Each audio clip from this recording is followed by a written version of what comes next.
Melvin Gasper, you're at the casino at Lac Courte Oreilles, and you've got some birch bark baskets out here. You've got some set lines.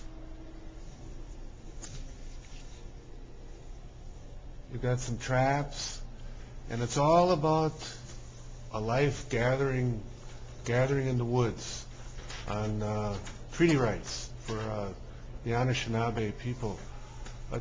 What type of harvest are you doing this time of year? Right now I'm utilizing my set lines on fishing, and I'm utilizing birch twigs,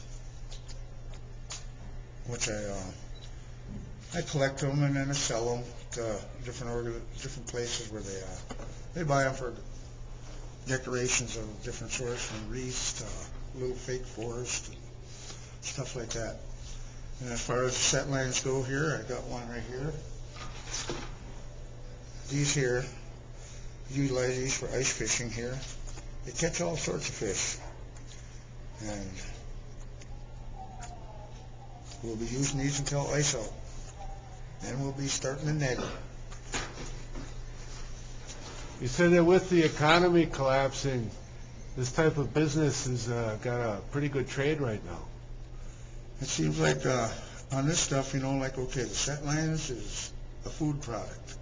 Everybody's got to eat. And fish is a very good source of food. So everybody's buying fish.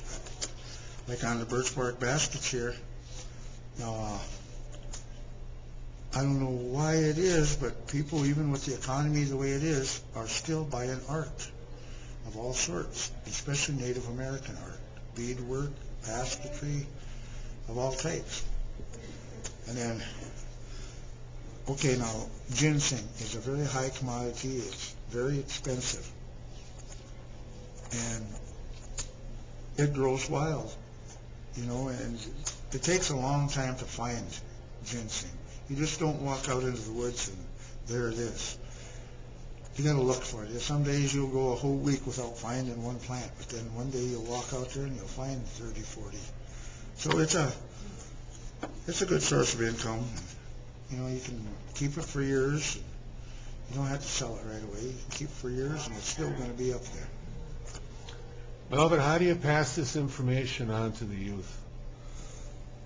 Basically by showing them, different things. I've taught young children how to make these baskets. I've taught them how to, a little bit about the medicinal plants. I have a couple young fellows that got set lines. A little boy, he's 5 years old. I've also given him some of my traps this year, the smaller ones where he can practice on. But he's learning all this, and now that's all he talks about is trapping and fishing, and he loves to fish. And he went out spearing last year. He was 5 years old last year, I believe, or 6. But he's done it all already. He goes out racing with us.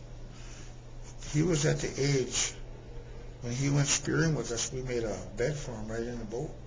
And the game wardens would even give their jacket up so they'd wrap him up in it, but we had plenty of blankets for him. But, you got to get these young kids out there when they're young to teach them these things. And it'll always be passed on that way, As far as today, the youth are having a hard time right now with so much going on, with gangs and drugs and all this other stuff going on, and even the music has changed for the kids nowadays. They got music that they don't go back to the traditions and stuff. They lost some of that, and it's up to us to get this back to them. To pass this on, so it'll go on down the line. This is Nick Vanderpye reporting for Indian Country TV.